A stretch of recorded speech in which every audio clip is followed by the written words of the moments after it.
10 second,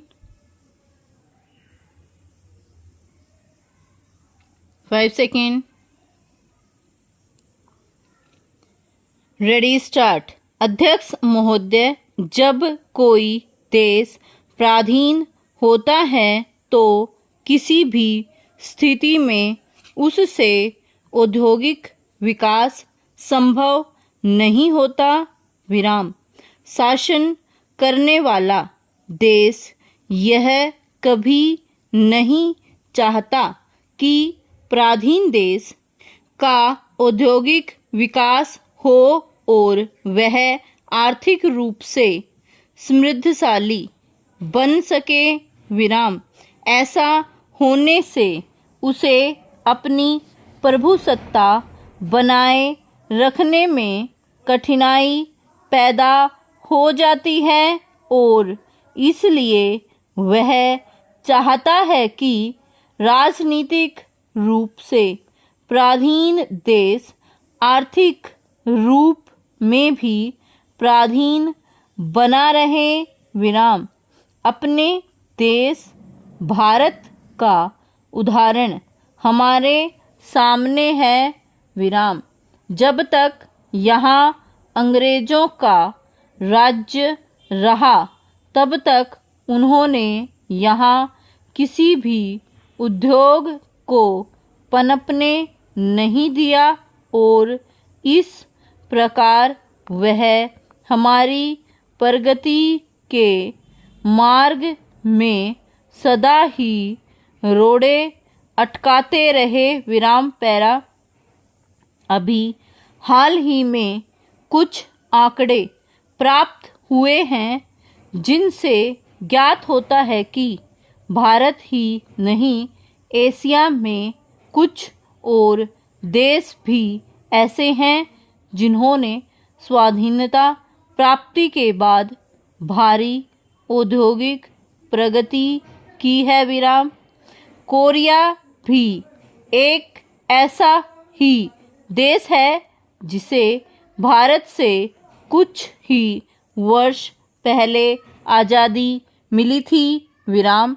आंकड़ों से पता चलता है कि आज़ादी से पूर्व 1944 में वहाँ जितना औद्योगिक उत्पादन एक वर्ष में होता था, अब उतना उत्पादन वह देश केवल 12 दिन में कर लेता है। विराम।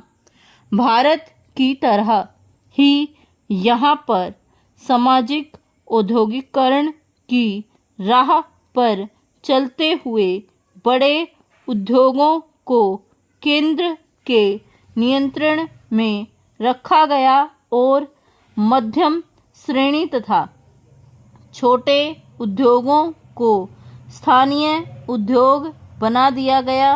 विराम। इसके साथ यहाँ छोटे उद्योगों को अधिक महत्व दिया गया। विराम। आज यहाँ के छोटे उद्योगों में विभिन्न प्रकार का उत्पादन हो रहा है। विराम। इन उद्योगों में हर वर्ष 40 करोड़ मीटर कपड़ा तो बनता ही है, साथ ही दैनिक जरूरत की प्रत्येक वस्तु इन उद्योगों में बनाई जाती है। विराम। यह सामान यहाँ इतनी मात्रा में बनता है कि इससे यहाँ के लोगों की ज़रूरतें पूरी हो जाती हैं। विराम। इस सब का श्रेय एक स्वाधीन देश के आधुनिक उद्योग को ही जाता है, जिसके पास अपना कच्चा माल है और तकनीकी विकास करने के लिए उत्तम कारीगर हैं। विराम। उत्तरी कोरिया की सबसे बड़ी सफलता रेलवे का विद्युतीकरण है। विराम। रेलवे विद्युतीकरण का सबसे बड़ा लाभ यह होता है कि उस देश की यातायात में शीघ्रता आती है, जिसके फलस्वरूप देश के उत्पादन को एक स्थान से दूसरे स्थान पर शीघ्रता से पहुंचाया जा सकता है और कच्चे माल की कमी नहीं रहती। विराम। इसके साथ साथ लोगों को यात्रा करने में भी सुविधा होती है तथा वे एक स्थान से दूसरे स्थान पर जल्दी पहुंच जाते हैं। विराम।